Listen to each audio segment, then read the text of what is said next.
¿Cómo están? Bienvenidos a esta clase número 6 del curso de aislamiento. Estamos en la segunda parte del curso revisando los péndulos de fricción o los aisladores friccionantes. En esta clase vamos a hablar por segunda vez de los péndulos de fricción y una vez que hemos revisado ya conceptos como la fricción y el péndulo, obviamente, vamos a hablar ya después de una pequeña introducción sobre los péndulos simples, péndulos dobles y péndulos triples. Entonces, simplemente quiero hacer un pequeño recuento de la clase anterior antes de empezar. Acuérdense ustedes, hablábamos sobre el mecanismo, sobre la fricción en sí, cómo ocurre, cuáles son los principales mecanismos que controlan la fricción a nivel macroscópico. Hablábamos de la adhesión, del plowing, hablábamos de los efectos de cuerpos extraños y hablábamos también de los efectos viscoelásticos. Y luego nos metimos a analizar ya una interfaz en particular que es la que nos importa para los aisladores de péndulo de fricción, que es la interfaz entre el teflón o el PTFE y el acero inoxidable pulido. Vimos la influencia de la velocidad, la temperatura y la presión en la fricción, un poco el proceso de fabricación y terminamos viendo ya algunas propiedades ya para calcular y fórmulas para calcular la rigidez lateral de aisladores de péndulo de fricción. Perdón. Entonces, en esta clase, como les decía, vamos a continuar la discusión sobre los péndulos de fricción y vamos a comenzar, perdón, como les decía, vamos a hacer una pequeña introducción. Vamos a hablar sobre los péndulos de fricción simple, o los SFPs, por sus siglas de inglés, sobre los péndulos de fricción dobles, o los DFPs, y sobre los péndulos de fricción triples, o TFPs. Comencemos entonces con una pequeña introducción a los péndulos de fricción.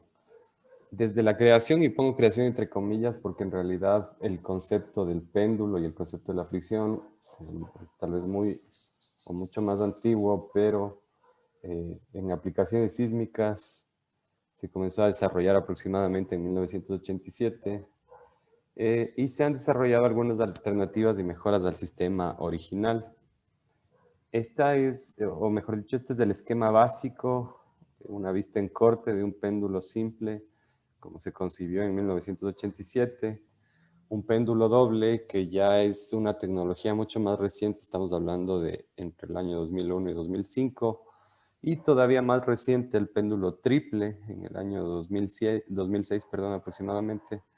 Entonces, claro, son tecnologías bastante recientes y que han tenido un desarrollo y una aplicación muy grande en los últimos años. Entonces, existen incluso ya a nivel académico y con un énfasis, creo yo, ya solo académico, péndulos de más superficies, ese que ustedes ven ahí, que es una investigación de postdoctorado de un alumno de la Universidad de Buffalo, o de doctorado me parece, es un péndulo quíntuple, de hecho. Nosotros nos vamos a centrar en esos dos, como les decía en la clase introductoria, en el péndulo simple y en el péndulo triple. ¿Y por qué? Porque el péndulo simple representa los conceptos básicos para entender el comportamiento de este aislador friccionante y el péndulo triple es tal vez el desarrollo o el que mayor aplicabilidad tiene en la actualidad y que bajo ciertas condiciones colapsa en un péndulo doble. Esta tablita tomada, por cierto, de uno de los reportes que les puse como referencias y me olvidé mencionar en la introducción, muestra un poco la evolución de los péndulos de fricción, de los aisladores de péndulo de fricción, y muestra algo muy importante, y es que, claro, el péndulo doble tiene, al tener una sola superficie cóncava, un péndulo efectivo. Y la fórmula para calcular el número de regímenes de deslizamiento, que ya me van a entender más adelante qué es esto, es 2 por n menos 1. Entonces, en el caso del péndulo doble, 2 por 1, 2 menos 1, tiene un solo régimen de deslizamiento. En el caso de un péndulo triple, por ejemplo, 2 por 3, 6 menos 1, 5, tiene 5 regímenes de deslizamiento. Entonces, un péndulo doble, para regresar, Tiene dos superficies cóncavas porque esas fricciones de la superficie cóncava superior e inferior pueden ser distintas, pero tiene tres regímenes de deslizamiento y ya van a entender esto un poco más adelante. Lo propio con el péndulo triple, tiene tres péndulos, los dos de las superficies cóncavas exteriores y la superficie cóncava inferior, y lo propio podríamos decir del péndulo quíntuple.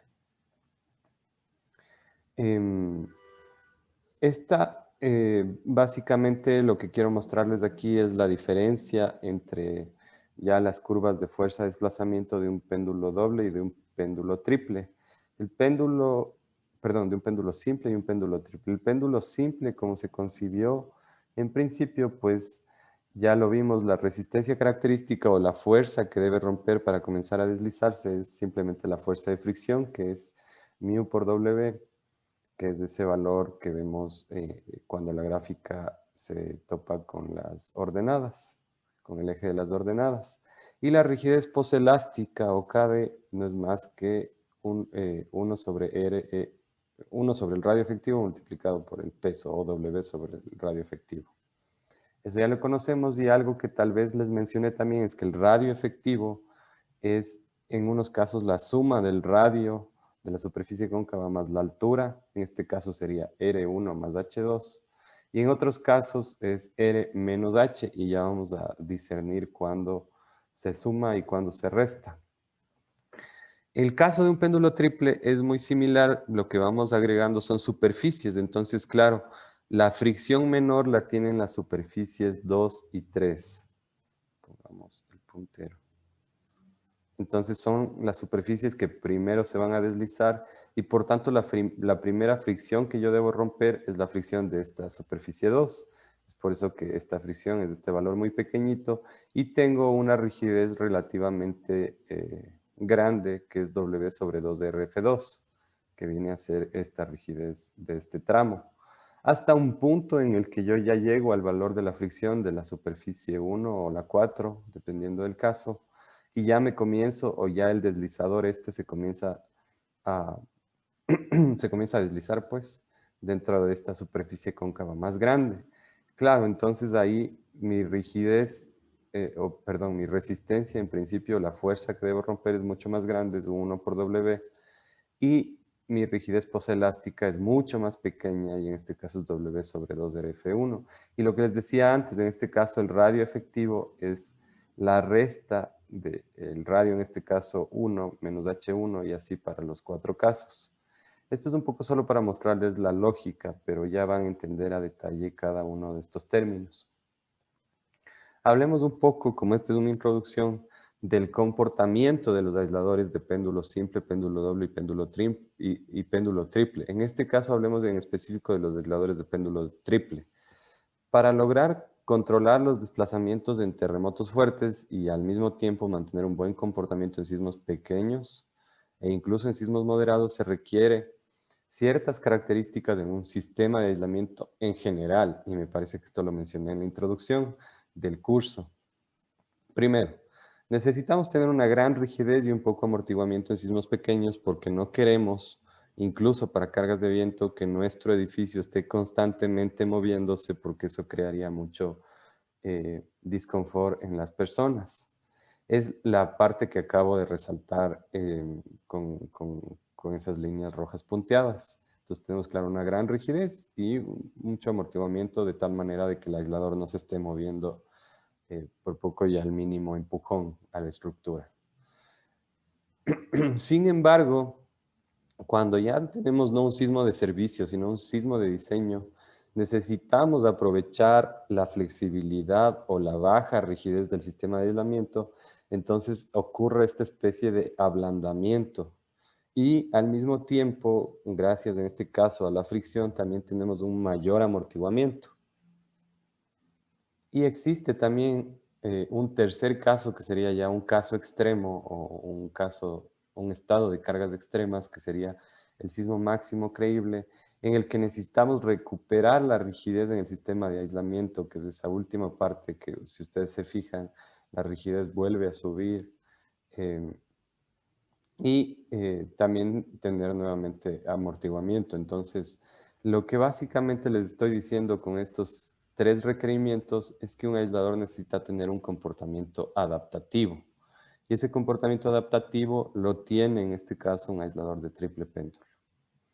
Otra cosa que es importante refiriéndonos al comportamiento de los aisladores es que en el caso no solo de los aisladores de simple péndulo, sino también, bueno, en el caso sí de los aisladores de simple péndulo, el deslizador entra en contacto con el anillo de retención que vienen a ser estos de aquí, en casos extraordinarios. De hecho, el hecho de que el deslizador se tope contra el anillo significaría que ustedes ya se consumieron toda su capacidad de desplazamiento. Por lo tanto, en este caso, el anillo funciona como un mecanismo de seguridad que preserva que nuestro edificio salga volando del aislador. Esto no ocurre, sin embargo, en los aisladores de doble y triple péndulo y en general en aisladores de deslizamiento multiesférico.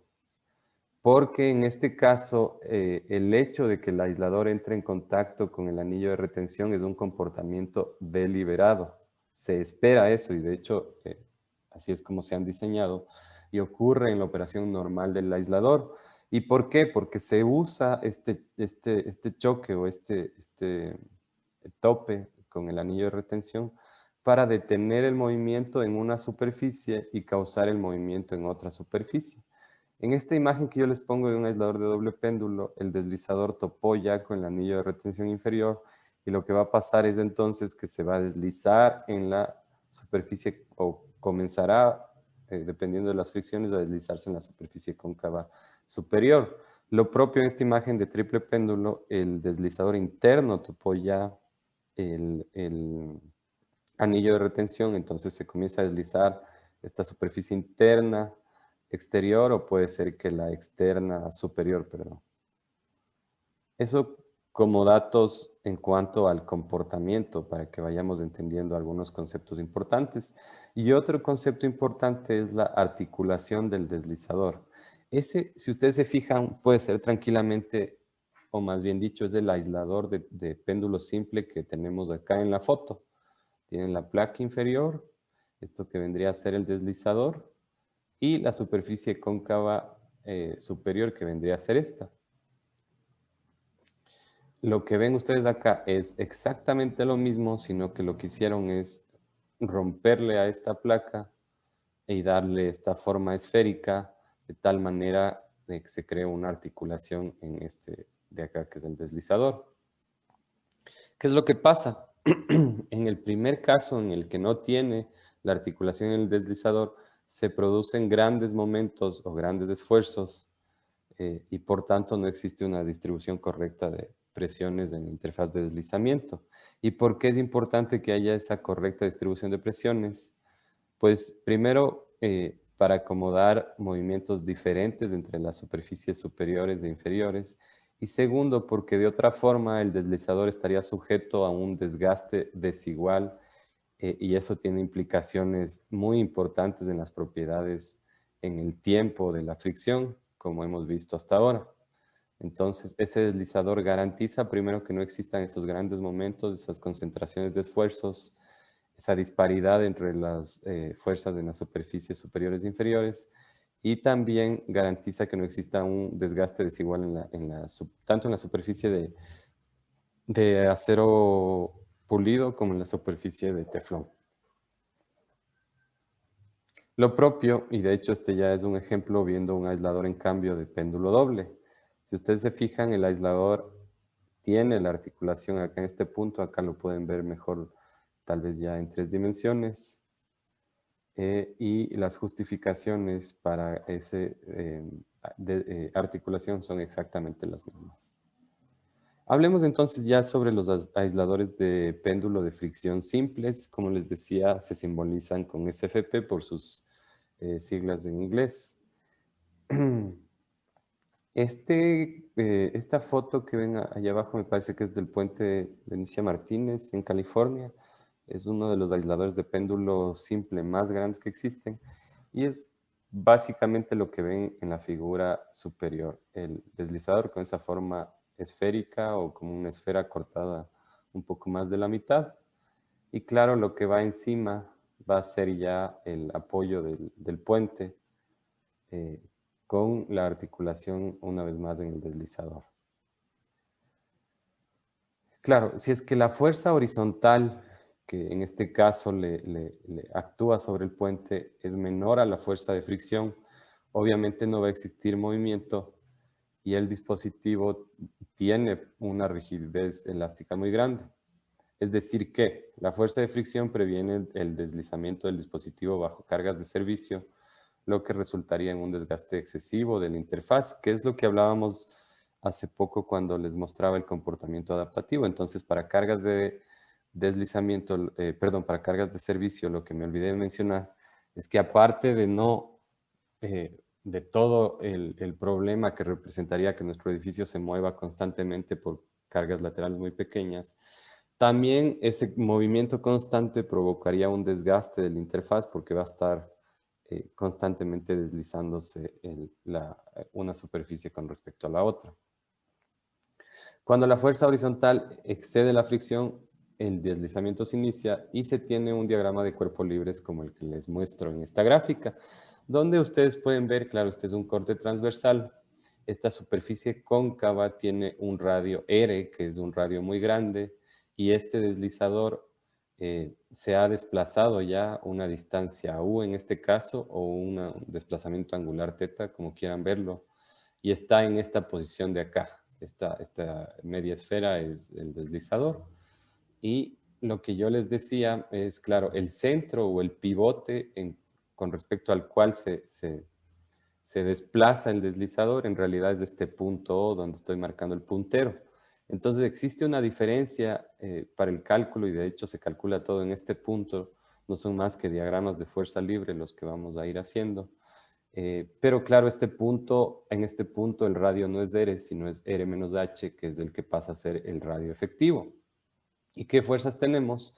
Pues tenemos obviamente en este caso el peso del puente o la fuerza vertical o el peso del edificio. Tenemos la fuerza horizontal, que va a ser la fuerza por viento o por sismo más bien, que es la que nos interesa a nosotros y que es la que provoca el movimiento.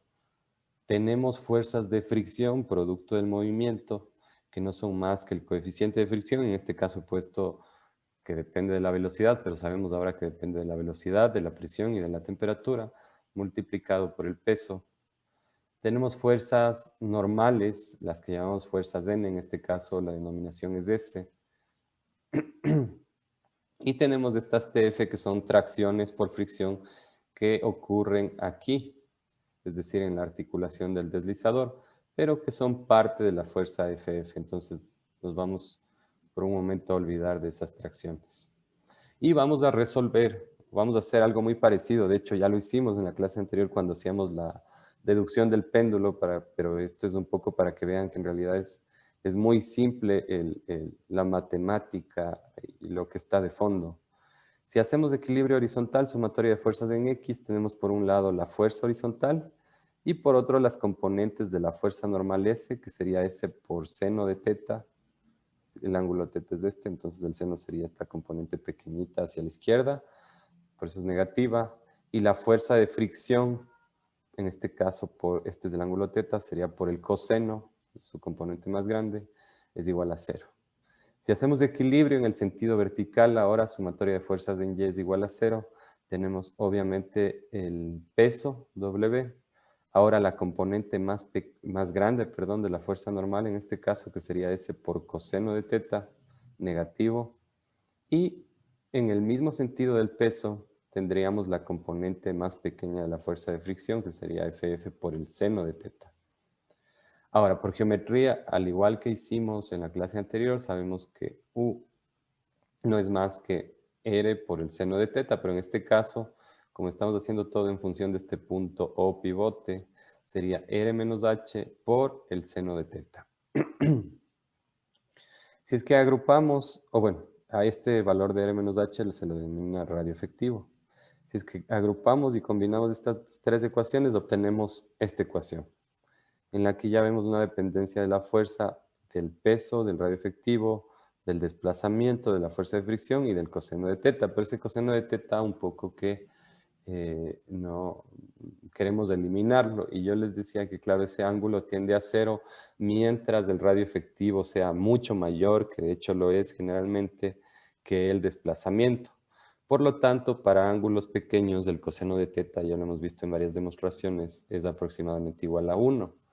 Entonces, en esta ecuación, si quitamos o podemos ya quitar este coseno de teta, obtenemos esta ecuación, que la fuerza es igual al peso sobre el radio efectivo multiplicado por el desplazamiento más la fuerza de fricción, que no es más que decir en la gráfica de fuerza de formación, la fuerza de fricción vendría a ser la resistencia característica, esta vendría a ser la pendiente cadet multiplicada por el desplazamiento.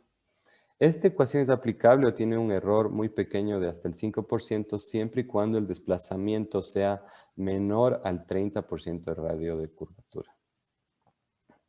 Y si ustedes se fijan, este es el primer reporte que sacó EPS, que es la empresa que fabrica los aisladores de triple péndulo, en 1987. La autoría de este informe es de Víctor Zayas y Stanley Lowe, que son los fundadores de EPS, y del profesor Stephen Magin, ya fallecido, de la Universidad de Berkeley. Como les decía, en 1987 este reporte es súper interesante porque es ya las pruebas en laboratorio de la Universidad de Berkeley que ellos hacen del sistema, me supongo, antes de patentarlo. Y claro, la fórmula que ustedes encuentran ahí en la primera página del reporte es justamente la que acabamos de deducir. W sobre R, que es el radio efectivo, por D, que es el desplazamiento, más menos U por W, y U por W es la fuerza de fricción. Dicho de otra manera, lo que yo les decía antes, esta fórmula no hace más que describir la gráfica de fuerza horizontal versus desplazamiento lateral de un aislador de péndulo simple, en donde, claro, la resistencia característica es la fuerza de fricción, o mu por W, la resistencia característica. La rigidez poselástica, o KD, es W sobre el radio efectivo, y en este caso la fuerza restitutiva, es así como se la llama, vendría a ser entonces la fuerza o el valor de las ordenadas. La rigidez efectiva, acuérdense, es la pendiente de la línea que une el punto cero con este punto de fuerza y desplazamiento máximo. Y regresando a la deducción del péndulo que hicimos en la clase anterior, y simplemente para dejar completamente claro por qué se llaman péndulos de fricción, pues aquí se lo explica de mejor manera tal vez. El deslizamiento en la superficie curva resulta en un movimiento de péndulo de la superestructura. La que se va a mover con un péndulo es la superestructura. Por ejemplo, mientras el aislador se desplaza de la posición A, pasa por la B, la C, la D, hasta la E, el punto P, que es este punto en el centro casi del deslizador, o en el centro de la placa cóncava esférica, va a seguir una trayectoria circular como la que se muestra P en la posición A y P' en la posición E. Y lo que va describiendo es este desplazamiento de péndulo. De hecho, el movimiento de la superestructura es el de un péndulo de longitud REF. Esa es la longitud del péndulo, el radio efectivo, que barre un ángulo, en este caso no le han llamado teta, sino alfa, desde el punto A hasta el punto E. El radio efectivo determina el periodo del sistema de aislamiento y por tanto su rigidez, que es justo la deducción que hicimos en la clase anterior. Y se asume que las placas superiores e inferiores permanecen paralelas mientras el aislador se desplaza lateralmente. Es decir, no, estas placas intuitivamente podríamos pensar que rotan, pero el hecho de que existe el aislador, el deslizador, la articulación en el deslizador garantiza que estas placas se mantengan paralelas. Por lo tanto, el movimiento a lo largo de la superficie curva se acomoda por la rotación, lo que les acabé de decir, de la articulación del deslizador. Hablamos entonces de lo que les decía, cuando el radio efectivo se obtiene como la resta del radio menos la altura y cuando se obtiene como la suma del radio menos la altura. Y es muy simple. Cuando este punto pivote que les decía yo está dentro de la superficie deslizante, los radios se restan. En este caso, si ustedes se fijan, aquí está de hecho dibujado en línea punteada el círculo y el centro de este pivote está fuera de la superficie esférica deslizante. En ese caso, los radios, el radio y la altura se suman. Entonces, es así de simple. En la mayoría de casos, especialmente para aisladores de triple péndulo, van a utilizar esta fórmula de acá, y en algunos aisladores de péndulo simple, muy grandes, sobre todo, se utiliza esta fórmula de acá. Hagamos un ejemplo muy sencillo. Ese es un aislador de péndulo simple que tiene un diámetro del deslizador de 279 milímetros, tiene un diámetro externo, o sea, ya la dimensión del aislador en sí de 1621 milímetros, es un aislador de 1.6 metros. La altura H1, que es esta altura, la más grande, son 229 milímetros, y la altura H2, que es la altura entre la parte central de la placa esférica hasta el pivote.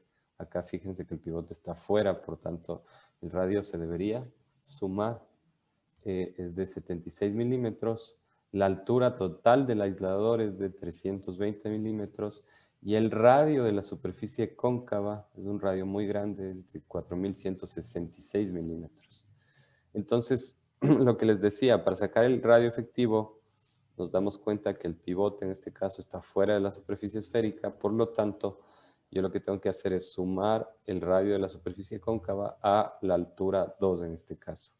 Entonces sumo 4166 más 76, tengo un radio efectivo de 4272 milímetros. La rigidez poselástica, vamos a asumir un peso de, este es el peso de uno de los edificios ejemplo, que puede ser que les presente, o puede ser otro, pero bueno, es un número simplemente del peso, 53.670 kilonewtons en este caso. La rigidez poselástica o KD, en este caso la LB viene del lower bound o límite inferior, es el peso dividido para el radio efectivo. En este caso, este aislador, el conjunto de aisladores de este edificio tendría una rigidez poselástica, porque este es el peso total del edificio, de 12.56 kilonewtons por milímetro. Vamos a asumir un coeficiente de fricción de 3.9% y vamos a obtener la resistencia característica o la fuerza de fricción. En este caso sería simplemente el μ.039 por el peso, es decir, 2093 kilonewtons es la fuerza que se debe vencer para iniciar el movimiento. La resistencia efectiva, de acuerdo ya a una ecuación del AC716, capítulo 17, vamos a asumir por un momento que el desplazamiento máximo son 637 milímetros, pues se calcula con esa fórmula que ya hemos visto, es decir, va a ser la rigidez poselástica, que son 12.56 kilonewtons por milímetro, más la resistencia característica, que en este caso la acabamos de calcular como 2093 kilonewtons, dividido para el desplazamiento que hemos asumido de 637 milímetros. Es decir, que nuestra rigidez efectiva en este caso fueron 15.85 kilonewtons por milímetro. Y les muestro yo en esta gráfica cada uno de esos puntos, la rigidez característica, no la rigidez, la resistencia característica vendrían a ser esos 2093 kilonewtons. La rigidez poselástica ahora sí vendrían a ser esos 12.56 kilonewtons, que sería la pendiente de esta gráfica. Y el desplazamiento máximo en este caso 637 milímetros. Entonces, si ustedes se fijan con esos valores, ya podemos describir la curva de fuerza-desplazamiento de este aislador. Y finalmente, claro, la rigidez efectiva o el KM vendría a ser la línea que une el punto cero con el punto de desplazamiento y fuerza máxima. El periodo efectivo en este caso lo vamos a calcular, es simplemente 2pi por la raíz cuadrada del peso sobre la rigidez y por la gravedad, que tranquilamente podríamos, y por eso les decía yo, el periodo depende únicamente del radio de curvatura, porque en este valor de K bien podríamos reemplazarlo y simplificar con el peso y nos quedaríamos con la fórmula que ya deducimos. Pero bueno, en este caso lo hemos hecho de esta forma porque estos valores son los que vinimos obteniendo. Sobre todo porque estamos sacando un periodo efectivo y el periodo efectivo depende de la rigidez efectiva. Entonces el peso dividido por la rigidez efectiva que acabamos de calcular y dividido también para la gravedad nos da un periodo en este caso de 3.7 segundos. Finalmente, el amortiguamiento efectivo, la misma ecuación con la que calculamos en el caso de aisladores elastoméricos, son ecuaciones de la norma ya. Asumimos un desplazamiento de fluencia muy chiquitito de 0.10 milímetros y pues teníamos la fórmula que es la sumatoria de la energía. En este caso, a esa energía la podemos calcular con esa fórmula que ya vimos, que era 4 por QD por D menos Y, donde sería 4 por 2093 por 637 menos 0.10. Y en el denominador está la rigidez efectiva y está el desplazamiento que hemos asumido. Finalmente, en este caso, en este edificio, existe un amortiguamiento efectivo del 13%. Y si ustedes se fijan, ese es un espectro objetivo cualquiera. No estoy seguro de exactamente dónde sacó, es un espectro objetivo cualquiera. Las fuerzas en la meseta de ese espectro para un sismo máximo creíble arrojan una aceleración espectral de 1.2 G para un periodo de, qué sé yo, 0.5, 0.6 segundos, típico de una estructura de base fija. Con el periodo que hemos obtenido, el periodo efectivo que hemos obtenido para este edificio, en este caso, de 3.7 segundos, la aceleración espectral, que bien podría ser, olvidando de factores de importancia y otros factores de modificación, bien podría ser el porcentaje de fuerza aplicado al edificio en el sentido lateral, disminuye de 1.2 en el caso de una estructura fija a 0.2 en el caso de una estructura aislada. Es decir, que gracias a este alargamiento del periodo tenemos aproximadamente, en este caso muy sencillo que hemos hecho solo para ejemplificar, 6 veces menos fuerza actuando en nuestro edificio. Y lo siguiente que vamos a hacer es hablar entonces sobre los péndulos de fricción dobles. Hablemos entonces nuevamente sobre lo que ya mencionamos, que es el efecto del contacto con el anillo de retención o anillo de retenedor de desplazamiento. En los aisladores de péndulo doble y en general en aisladores de deslizamiento multiesférico, el que el deslizador entre en contacto con el anillo, como les mencionaba antes, es un comportamiento deliberado y ocurre en la operación normal del aislador. Se usa, de hecho, para detener el movimiento en una superficie y causar el movimiento en otra superficie. Cuando el deslizador entra en contacto con el anillo de retención, las fuerzas resistivas al movimiento pasan de ser la fricción y la gravedad, que es lo que hemos visto hasta ahora, causado por el deslizamiento en la superficie cóncava. Y ahora tenemos también una fuerza adicional ejercida por el contacto. En ese instante, de hecho, el desplazamiento horizontal que hemos simbolizado con la letra U pasa a convertirse en D, que es ya la capacidad total de desplazamiento que tiene el aislador. Y la fuerza se convierte ahora en esta fuerza FDR. La D viene de displacement y la R viene de restraint. Entonces es una fuerza causada por el anillo de restricción de desplazamiento. Y esa fuerza, claro, se calcula. Ya no, lo único que hemos hecho es reemplazar en esta fórmula, en vez de ponerle aquí U, hemos puesto D, porque es cuando ya nos consumimos la capacidad de desplazamiento del aislador y llegamos a D.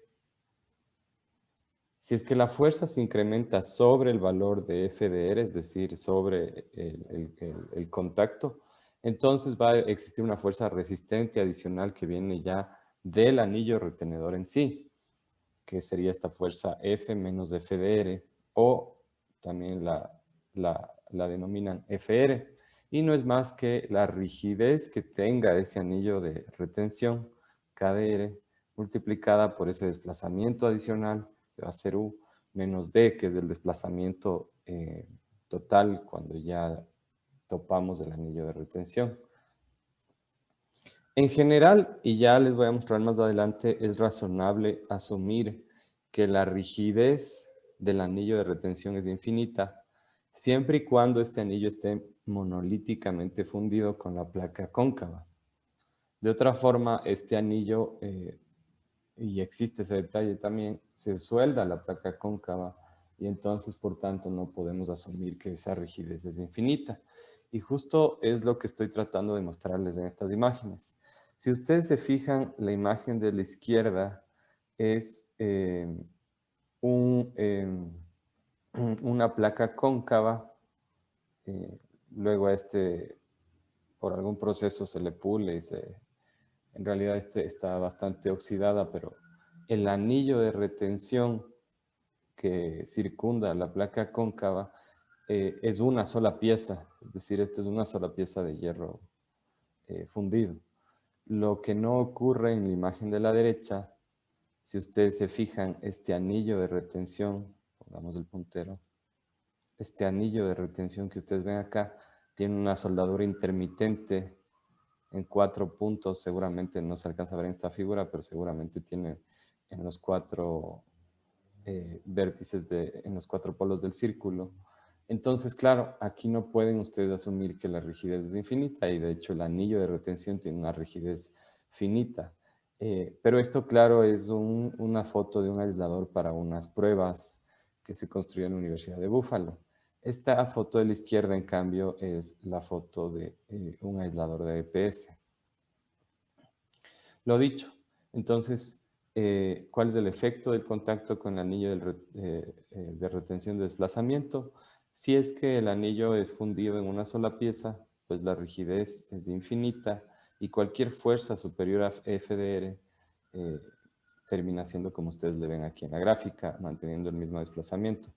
Por el contrario, si es que asumen o si es que no es fundido, o si es que es soldado, como aquí tal vez intermitentemente, o incluso conservadoramente en este caso, si asumen que sí existe una rigidez y que no es infinita, pues entonces tendrían una gráfica como la que ven ustedes acá a la derecha. Ese es un aspecto importante a considerar, tomando en cuenta de que ya no estamos hablando de péndulos simples, sino de péndulos dobles, en donde el contacto con el anillo de retención induce estas nuevas fuerzas de FDR y FR. Y recuerden lo que hablábamos también en la introducción, el comportamiento adaptativo de superficies deslizantes multiesféricas, sea péndulo doble, triple o quíntuple, resulta de las distintas combinaciones de los deslizamientos que pueden ocurrir en las distintas superficies cóncavas. Acuérdense que yo les decía que la fórmula es 2 por n menos 1 para saber el número de regímenes que existen en cada uno de los péndulos. Entonces, un péndulo simple, 2 por 1 menos 1, tiene un solo régimen. Un péndulo doble, 2 por 2 menos 1, tiene 3 regímenes y eso es justo lo que vamos a ver a continuación.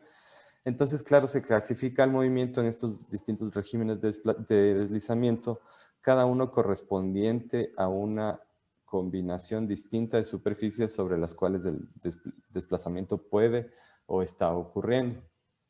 Eso es lo que vamos a ver ya a detalle a continuación. Y lo otro que deben tener en cuenta es que la secuencia en la cual ese movimiento se inicia y por qué existen esos diferentes regímenes depende de los valores de los coeficientes de fricción de las distintas superficies. Es decir, cuando se superan las fuerzas de FF, que eran las fuerzas de fricción. Esas fuerzas de fricción se desactivan cuando alcanzan el anillo de restricción o de retención de desplazamiento, es decir, cuando alcanzamos las fuerzas FDR. Entonces, para que ustedes tengan o tomen en cuenta, igual la manera de introducción ya al comportamiento de un péndulo doble. El movimiento se inicia cuando logran romper la fuerza de fricción, FF. Y el movimiento se detiene o se adapta y pasa de una superficie a otra cuando llegan a topar el anillo de retención y esas fuerzas se llaman FDR, F por fricción y DR por displacement restraint. Entonces, para que tengan en la cabeza esos dos términos y vayan un poco entendiendo. Entonces, vamos a analizar, decíamos en un péndulo doble existen 3 regímenes.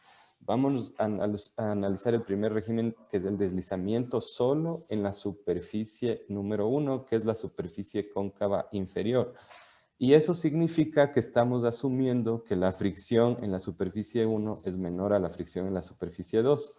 De otra manera no pasaría esto. Si es que esa fricción es menor, pues entonces el primer deslizamiento se va a producir en esta superficie. Y este es el caso más general, porque existe un caso que vamos a ver al final en que las dos fricciones son iguales, pero eso ya es una simplificación de este caso general. ¿Qué pasa entonces?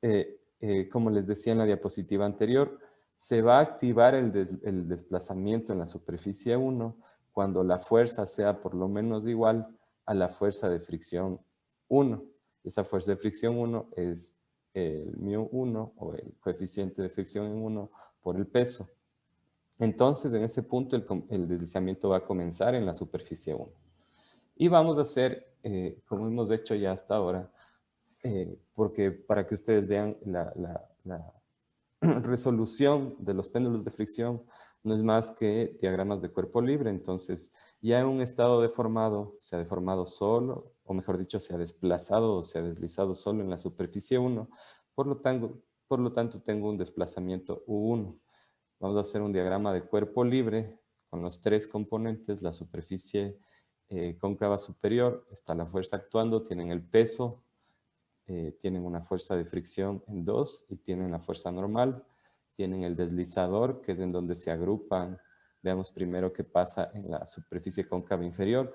Pues ya tienen un desplazamiento 1, por lo tanto tienen esta fricción. F1 tienen el peso, tienen la normal y tienen también este desplazamiento angular o θ1. Y en el deslizador es donde se agrupan las fuerzas normales de S2, S1, las fuerzas de fricción FF2 y FF1. Si es que hacemos nuevamente sumatoria de fuerzas en Y en la superficie inferior, pues tenemos, como ya lo hicimos para el péndulo simple, no voy a repetir a detalle, el peso, la fuerza de fricción por el seno del ángulo θ1 y restando la fuerza normal por el coseno de θ1. Si es que hacemos la misma sumatoria de fuerzas, pero ahora en X, tenemos la fuerza de fricción por el coseno de θ1, la fuerza normal por el seno de θ1 y restando la fuerza del sismo o la fuerza horizontal. Por geometría también sabemos que el desplazamiento U1 es igual al radio equivalente, al radio efectivo 1 multiplicado por el seno de θ1. Hacemos las simplificaciones respectivas tomando en cuenta que ese ángulo es muy pequeñito y obtenemos la fórmula que ya obtuvimos para el péndulo simple, que no es más que la rigidez por el desplazamiento, donde la rigidez es W sobre el radio efectivo, más la fuerza de fricción, que es el punto en el que se comienza a activar, o la resistencia característica, como le llamamos. En este caso, el desplazamiento en la superficie 2 es 0, porque todavía no hemos llegado a superar FF2. Por lo tanto, el desplazamiento total es U1 más U2. Por lo tanto, el desplazamiento total es U1. Y por lo tanto, la fuerza, ya en términos generales, es decir, dependiendo del desplazamiento U1 de U1, no es más que esta fórmula en donde la rigidez es W sobre F1 y la fuerza de fricción es F1. Si es que vemos este primer régimen en una gráfica, pues no es más lo que les estoy mostrando, que lo que les estoy mostrando aquí. Una vez que superamos la fuerza de fricción de la superficie 1, es decir, con el coeficiente de fricción μ1 y con una rigidez W sobre RF1, pues tenemos una gráfica como la que observamos acá. Una gráfica, me refiero, de fuerza horizontal versus desplazamiento total. Y claro, como es paralelo, entonces si es que aquí tenemos FF1 y acá abajo tendríamos FF1, pues el retorno sería con este valor de 2FF1. Lo importante es saber hasta dónde se cumple este régimen, y este régimen, si ustedes se fijan, se cumple hasta un valor que se denomina U asterisco, mientras que el desplazamiento total sea menor a U asterisco, este régimen es el que gobierna. Nuevamente, lo que hemos hecho es asumir que la fricción en la superficie 1 es menor que la superficie 2 y que el deslizamiento comienza en la superficie 1. Entonces, lo que vamos a hacer ahora es ya hablar del régimen 2, pero para hablar del régimen 2 tenemos que definir el punto en el que pasamos del régimen 1 a este nuevo régimen. Entonces, claro, en este nuevo régimen, el deslizamiento ya va a comenzar en la superficie 2. Eso significa que yo ya no solo tengo este desplazamiento angular θ1, sino que también tengo este desplazamiento angular θ2. Y por tanto, siguiendo la misma lógica, si es que yo repitiera la sumatoria de fuerzas en Y, en X y la geometría con el θ2 y lo propio acá, sumatoria de fuerzas en X, en Y con el θ1, voy a obtener una fórmula de la fuerza que en este caso es dependiente del radio efectivo 2, del desplazamiento 2 y de la fuerza FF2. Y en el diagrama de cuerpos libres de la superficie inferior va a ser igual o dependiendo la fuerza del desplazamiento 1, del radio efectivo 1 y de la fuerza de fricción 1. Ahora, el desplazamiento total es U1 más U2, pero antes de eso vamos a mencionar que el desplazamiento en la superficie 2 comienza cuando la fuerza F alcanza ya un valor de FF2. Y recordemos que FF1 es menor que FF2, la fuerza de fricción en la superficie 1 es menor que la fuerza de fricción en la superficie 2. Y por el deslizador en este caso ya se está moviendo en la superficie 1 y como ya alcanzamos la fuerza F2, pues se comienza también a mover en la superficie 2. Entonces, lo que les muestro acá es ya la deducción del valor que yo les decía. Lo primero que tenemos que saber es hasta qué valor se cumple el régimen 1.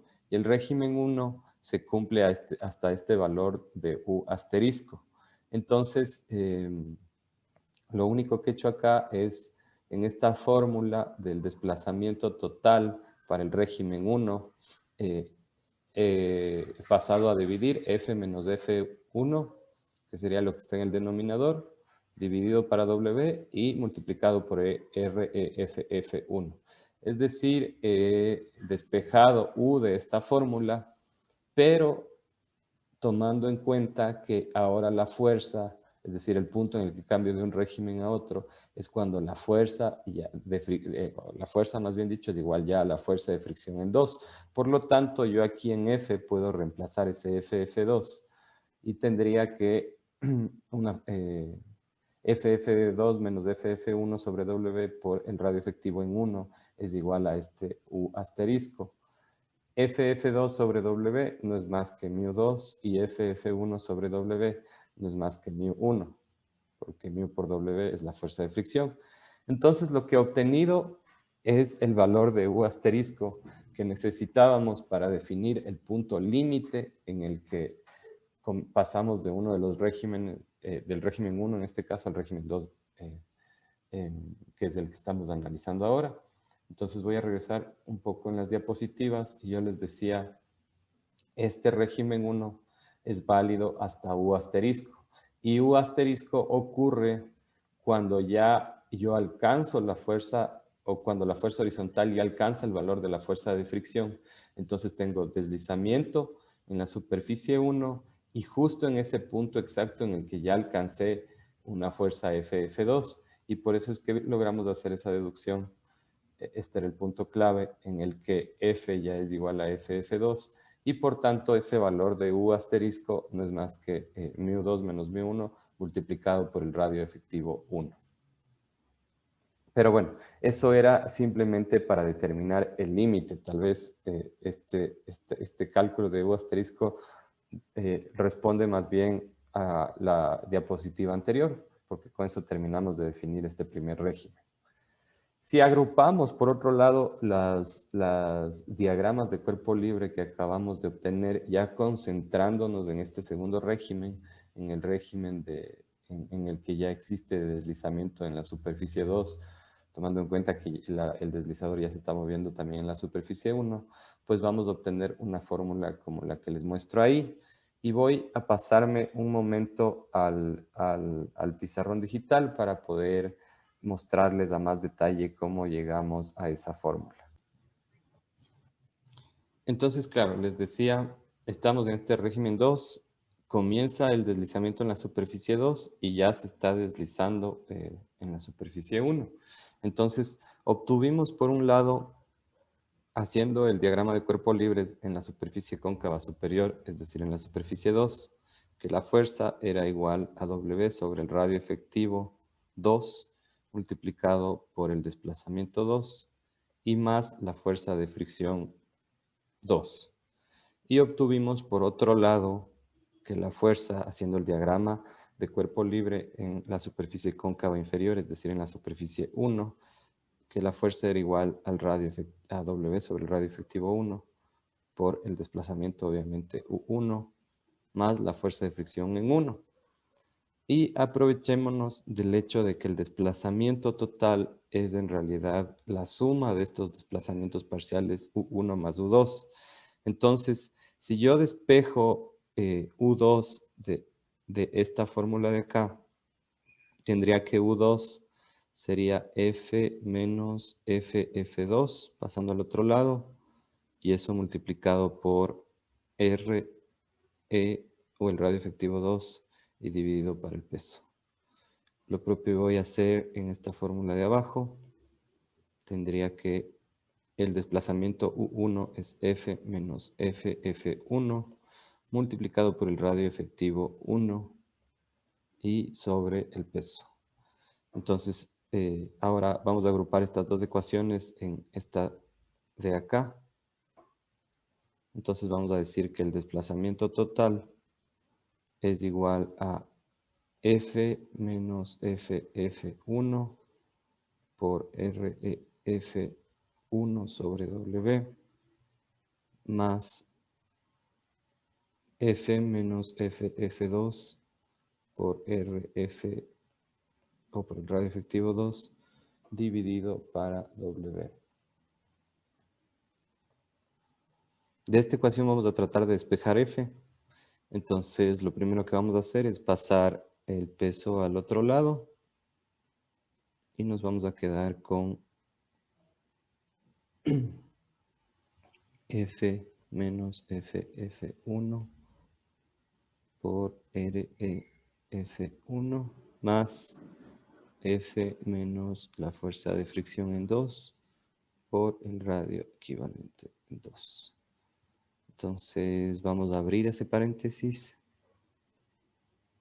Significa que F por REF1 menos FF1 por el radio efectivo 1 más F por R por el radio efectivo 2 menos la fuerza de fricción en 2 por el radio efectivo en 2. Luego vamos a agrupar lo que necesitamos, que en este caso yo necesito F, por lo tanto sería F por el radio efectivo 1 de este término, y de este término sería más el radio efectivo en 2. Y vamos a agrupar los otros, o bueno, dejémosles así más bien. FF1 por REFF1 menos FF2 por REFF2. Vamos a pasar esto al otro lado para dejar a la fuerza solita. Entonces en este caso sería mu por W, no mu, perdón, U por W más FF1 pasando este término y este término al otro lado por el radio efectivo 1 más FF2 por el radio efectivo 2 es igual a F por la suma de los radios efectivos.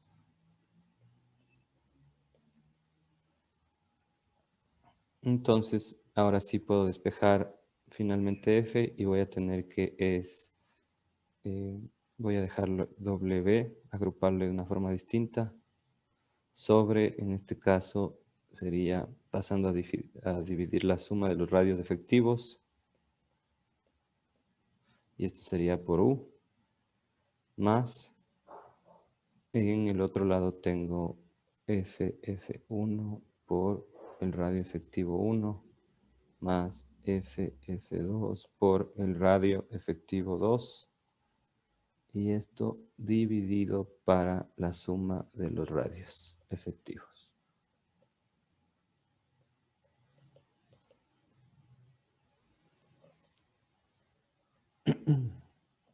Perfecto, esta es la ecuación que les mostré en la diapositiva. Lo único que vamos a hacer más adelante es reemplazar. A ver, sí, esa es la ecuación que obtuvimos en las diapositivas. Me voy a regresar entonces a las diapositivas para seguirles mostrando el desarrollo del péndulo doble.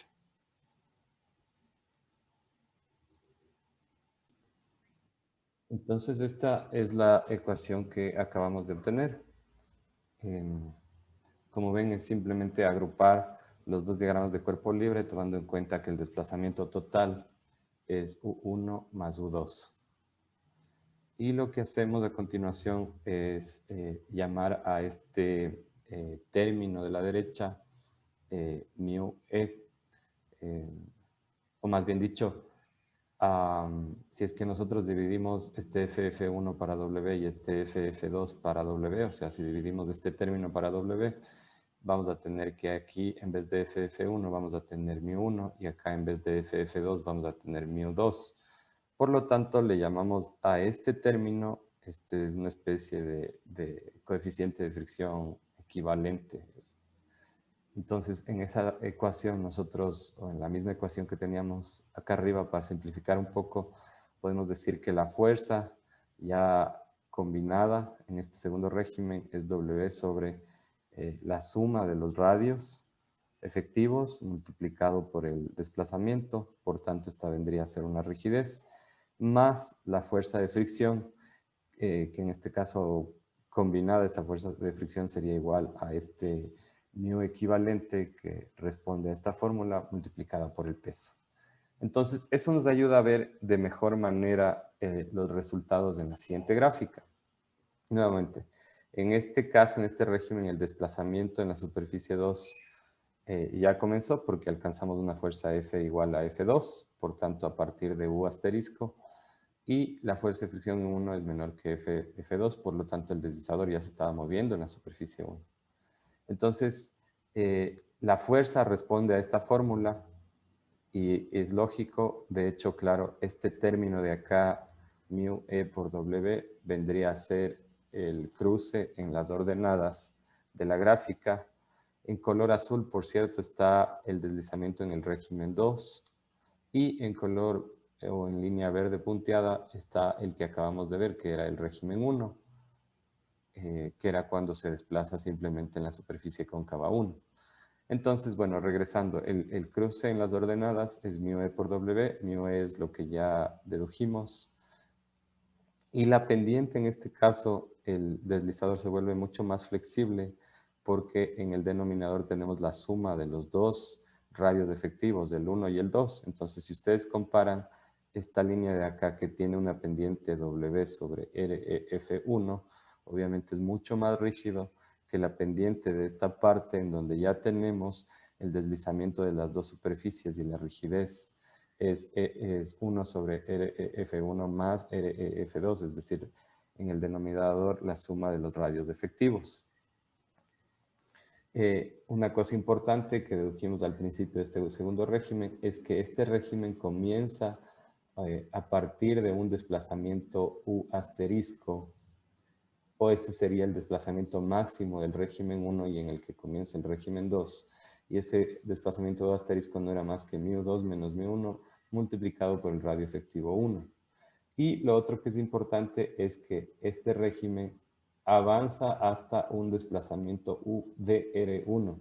Si se acuerdan, DR venía de Displacement Restraint. Eso quiere decir que el desplazamiento máximo de este régimen es cuando ya existe o cuando ya el deslizador topa con el anillo de retención, en este caso 1, es decir, con el anillo de retención inferior. Entonces, un poco para recapitular hasta ahora, el aislador primero se mueve en la superficie 1 porque esa es la menor fricción. Cuando alcanza el valor de FF2 se comienza a mover en la superficie 1 y también en la superficie 2. Y el siguiente régimen va a ser cuando ya toquemos o el deslizador toque o llegue, se consuma toda esta capacidad de desplazamiento de 1 y llegue ya a tocar este anillo de retención en UDR1. Entonces, como les decía, este es justamente el régimen 3. El deslizador ya hace contacto con el anillo de retención 1. En este caso hemos graficado el movimiento hacia la derecha. Y el deslizamiento, por tanto, se va a producir únicamente ya en la superficie 2. Es justo lo que vemos acá. Entonces, eso significa que U1 se convierte ya en D1 porque me he consumido toda la capacidad de desplazamiento. Y U2 todavía puede seguir. Entonces, no voy a hacer la deducción, pero es muy similar a lo que acabamos de hacer. El desplazamiento de R1 se calcula con esta fórmula que, como ustedes ven, depende básicamente de los radios efectivos en 1 en 2, de las fricciones en 2 en 1, y en este caso hay un nuevo término que es D1, y D1 es por geometría ya el valor del desplazamiento máximo en esta superficie. Lo que hace, o el efecto de que el deslizador contacte al anillo de retención es la introducción de una fuerza adicional, en este caso FR1. Entonces, si ustedes se fijan nuevamente en estos diagramas de cuerpo libre, el 1 en la superficie cóncava superior, el 2 en el deslizador y el 3 en la superficie cóncava inferior, el único término nuevo a los que ya venimos revisando y deduciendo es esta fuerza FR1, que es producto del contacto entre el deslizador y el anillo de retención. Entonces, por eso yo les hacía una introducción y les decía las fuerzas que tenemos que tener en la cabeza, la fuerza de fricción y la fuerza de contacto, que es este FR1 en este caso. Entonces, si ustedes se fijan, la fuerza total en este caso, en la superficie 1, es la rigidez, ya no por 1, sino por D1, porque ya me consumí todo el desplazamiento. La fuerza de fricción en 1, obviamente, que es la primera que tuve que romper para iniciar el deslizamiento, y aparece este nuevo término, que es este valor de FR1, que es la fuerza por el contacto con 1. Además, ¿qué produce esto? Un aumento en la rigidez, porque como ya me dejo de desplazar en la superficie 1 y ahora ya me deslizo únicamente en la superficie 2, pues mi pendiente total, no mi pendiente, sino mi rigidez total pasa a ser ahora W sobre RFF2. Y eso es lo que ustedes van a ver en la siguiente gráfica. Entonces, el desplazamiento en la superficie 1 se detiene porque el deslizador hace contacto con el anillo de retención. Y el desplazamiento en el cual se produce este contacto es justamente el que les mostré en esta ecuación. Entonces, claro, aquí el régimen 3 en realidad se abre en 2 porque depende de en qué superficie se retome el movimiento. Pero antes de eso, lo que yo les decía es la rigidez pasa a ser en el denominador la suma de los radios efectivos, que es como obtienen este valor de esta pendiente, que sería esta rigidez de este régimen 2, hasta este punto, hasta FDR1, y pasa nuevamente, o bueno, nuevamente, no nuevamente, sino pasa a ser ahora W sobre REFF2, que sería esta parte de acá, que es igual acá. Ya les voy a explicar por qué hay dos gráficas. Entonces, solo para ir recapitulando y para que me vayan entendiendo el comportamiento completo, en principio, en estas gráficas tienen ustedes en línea azul continua el régimen 3 y en línea verde punteada los dos regímenes anteriores. Entonces, el régimen 1 es en el que solo me desplazaba en la superficie 1. Es este pequeñito de acá. Aquí ya ven en la verdadera escala del movimiento. Entonces, claro, ahí no tengo una rigidez. Mejor dicho, empecemos con la resistencia característica. El cruce en las ordenadas era FF1 y la rigidez era W sobre el radio efectivo en 1. Cuando alcancé ese valor de U asterisco, que es cuando ya alcanzo la fuerza FF2, pues entonces ya se empieza a deslizar en la superficie 2, aparte de que también ya se está deslizando en la superficie 1.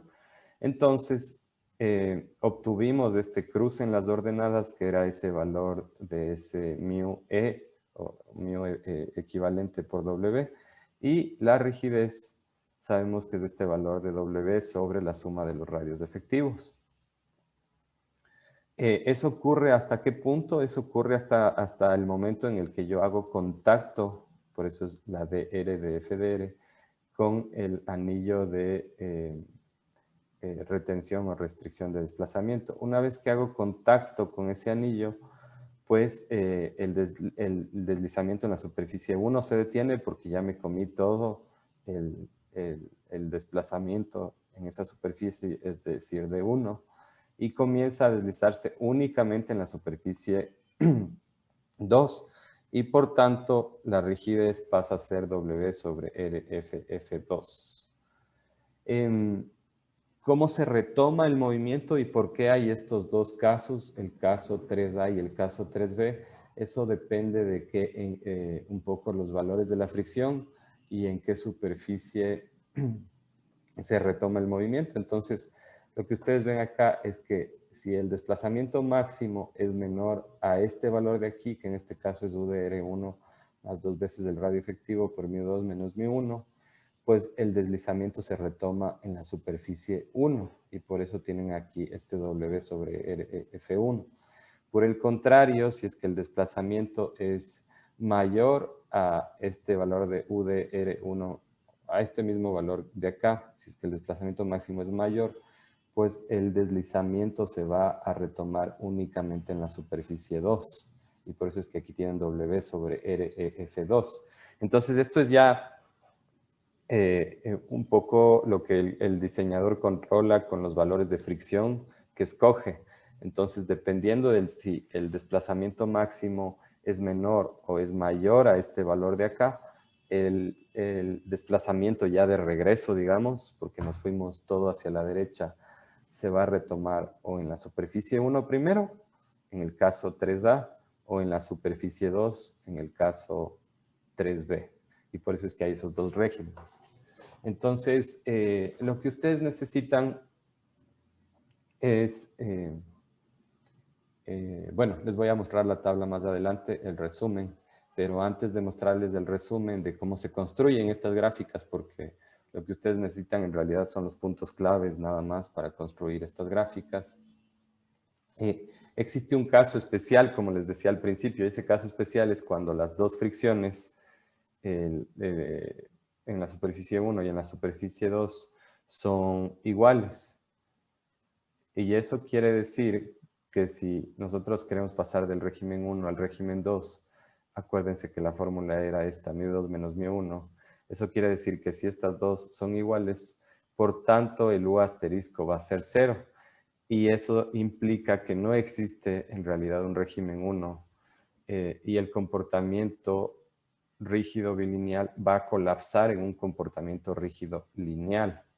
Es decir, que el régimen 2 comienza instantáneamente. No hay régimen 1, sino que el régimen 2 comienza instantáneamente y eso lo podemos entender intuitivamente porque si las fricciones son iguales, estamos diciendo que el deslizador se va a comenzar a desplazar tanto en la superficie 1 como en la superficie 2. Entonces, este comportamiento que veíamos que es rígido bilineal va a colapsar en este comportamiento rígido lineal, con la diferencia de que ahora el radio o la rigidez va a ser la suma de los dos radios efectivos. Entonces, claro, eso es lo que les pongo acá. Físicamente esto significa que ocurre un deslizamiento simultáneo en las superficies 1 y 2 antes de contactar el anillo de restricción o retención de desplazamiento. El comportamiento es idéntico al de un péndulo simple con un radio efectivo igual a la suma de los radios efectivos de la superficie 1 y 2. Entonces, el péndulo doble con fricciones iguales es igual que un péndulo simple, solo que la rigidez o el denominador en este caso para calcular la rigidez no es solo el radio efectivo de una superficie, sino de dos superficies, y eso hace que sea mucho más flexible, y ahí es donde ven el mérito ya del péndulo doble. Utilizamos las mismas expresiones exactamente que hemos utilizado para el péndulo simple y que vimos en las diapositivas anteriores, pero ahora vamos a reemplazar REFF por REFF1 más REFF2. Y un poco esta tabla es yo les decía, lo que ustedes necesitan para construir la gráfica son solo valores claves. Hemos visto de dónde viene un poco la deducción, no son más que diagramas de cuerpo libre en las distintas superficies, pero esto es lo que ustedes necesitan, el resumen. Y el resumen es que, bueno, primero en cuanto a denominación, tienen una superficie cóncava inferior con un diámetro, con un radio, perdón, R1 y una fricción μ1. Tienen una superficie cóncava superior con un radio R2 y una fricción U2. Este es el caso más general en la que las fricciones y los radios son distintos. Tienen un diámetro, una capacidad de desplazamiento de 1 para la superficie inferior y de 2 para la superficie de 2 para la superficie superior, y tienen igual alturas H1 y H2 respectivamente para la superficie 1 y superficie 2. Entonces el primer régimen es cuando existe simplemente deslizamiento en la superficie 1, y eso implica asumir que la fricción en 1 es menor que la fricción en 2. La fórmula que gobierna la fuerza depende de una rigidez que depende nuevamente únicamente del radio efectivo 1 y ocurre a partir de que rompo la fricción en 1. Es decir, el cruce en las ordenadas va a ser FF1. Esta fuerza es válida, o esta fórmula es válida, o este régimen ocurre ¿hasta cuándo? Hasta que la fuerza ya alcanza un valor de FF2 y hasta que el desplazamiento alcanza un valor de este U asterisco, que era μ2 menos μ1 por el radio efectivo en 1. Entonces comienzo el segundo régimen de desplazamiento, que es un deslizamiento simultáneo entre las superficies 1 y 2. La fuerza responde ahora a esta ecuación, que es la que calculamos en el pizarrón digital, o en donde yo puedo decir que este segundo término no es más que un μ equivalente, que le revisamos en las diapositivas cómo se calcula, por el peso, y este primer término es la rigidez, que en este caso tienen el denominador a la suma de los dos radios efectivos por el desplazamiento total. ¿Hasta cuándo es válido esta fórmula? Pues hasta el momento en el que la fuerza es igual a F de R1, es decir, hasta que topamos el anillo de retención, o mejor dicho, que el deslizador topa el anillo de retención 1. ¿Cuál es esa fuerza F de R1? Pues no es más que W sobre RF1 por D1, ya no por U, sino por D1, porque D1 es este desplazamiento, ya me consumí todo este desplazamiento, más la fuerza de fricción en 1. ¿Y cuál es el desplazamiento U de R1? Pues responde también a esta fórmula de acá. Si ustedes quieren revisar cómo se calcula esta fórmula, que no la revisamos, ya les voy a mostrar la referencia para que la puedan revisar a más detalle. Y finalmente el régimen 3 ocurre cuando ya alcanzamos o cuando ya nos consumimos todo este desplazamiento y la superficie, el deslizador topó con el anillo de retención y ya existe deslizamiento únicamente en la superficie 2. Entonces ahí la fórmula de la fuerza no es más que esto, es W sobre RF2. Como ya existe solo deslizamiento en la superficie 2, pues la pendiente depende únicamente del radio efectivo 2. Y el valor del desplazamiento es U menos de 1, porque de 1 ya es el valor que me consumí. Y FF2 es la fuerza de fricción en 2. ¿Cuáles son mis hipótesis para este comportamiento? Pues que la fricción en 1 es menor que la fricción en 2. Y esta fórmula de acá, y la van a revisar en las referencias, no es más que decir que la fuerza de contacto en 1 es menor que la fuerza de contacto en 2. Es decir, F de R1 es menor que F de R2. Si ustedes en F de R1 reemplazan W sobre radio efectivo 1 por D1 más FF1, y en F de R2 reemplazan W sobre el radio efectivo 2 por D2 más FF2, y lo despejan en función de D, van a obtener, o de D1 más bien, van a obtener esta relación. Y con esta relación se calcula, ya les adelanté más bien, UDR1. Entonces, ese es el régimen 1, ese es el régimen 2 y ese es el régimen 3. Y en el régimen 3 ven los dos regímenes anteriores, tanto el 2 como el 1. Entonces, claro, si ustedes hacen esto en un Excel, es bastante sencillo. Lo único que necesitan es calcular estos puntos claves que les decía yo. Entonces necesitan calcular FF1 y tener la pendiente. ¿Hasta dónde? Hasta U asterisco, que eso se ve acá. Entonces necesitan tener U asterisco y necesitan tener este valor de FF2 y también les sirve tener este valor de μe por W. Luego calculan con esta nueva pendiente este nuevo régimen. ¿Hasta dónde? Hasta un valor de FDR1 que equivale a un desplazamiento de UDR1. Entonces en esta gráfica más o menos pueden ver todos los valores que ustedes necesitan ir tal vez programando en un MATLAB o en un Excel para obtener la gráfica de un aislador de péndulo doble en el caso más general. En el caso simplificado ya lo vimos, pues simplemente usamos las mismas fórmulas que ya usamos para el péndulo simple, pero con los dos radios sumados en vez de con un solo radio. Antes de ir al resumen, quiero mostrarles, me olvidé yo en la introducción de esta clase, de mostrarles las referencias, o más bien hagámoslo al final. Bueno, lo que hemos hecho es un poco ya manera de resumen de esta clase, de hablar sobre los aisladores de péndulo de fricción ya simples y dobles en este caso. Entonces, una cosa importante es en lo que hablábamos al principio en la introducción del comportamiento adaptativo, y es que para controlar desplazamientos en terremotos leves, moderados y fuertes, se requiere este comportamiento adaptativo que lo logramos a través de estos distintos regímenes que logran tener los péndulos de fricción. En el caso de un aislador de péndulo simple, el deslizador va a entrar en contacto con el anillo de retención en casos extraordinarios, porque eso significa que ya me consumí toda la capacidad de desplazamiento del aislador. Sin embargo, en aisladores de péndulo doble y en general en aisladores de deslizamiento multiesférico, es decir, llámese triples o quíntuples, el que el deslizador entre en contacto con el anillo de retención, y perdón que les repita tantas veces, pero es tal vez lo más importante que entiendan a nivel conceptual, es un comportamiento deliberado que ocurre en la operación normal del aislador y se usa para detener el movimiento en una superficie y progresivamente causar el movimiento en otra superficie. Hemos revisado formulaciones para obtener las ecuaciones que controlan el comportamiento, en este caso, de los péndulos simples y péndulos dobles. Y en la siguiente clase vamos a revisar el comportamiento de los péndulos triples.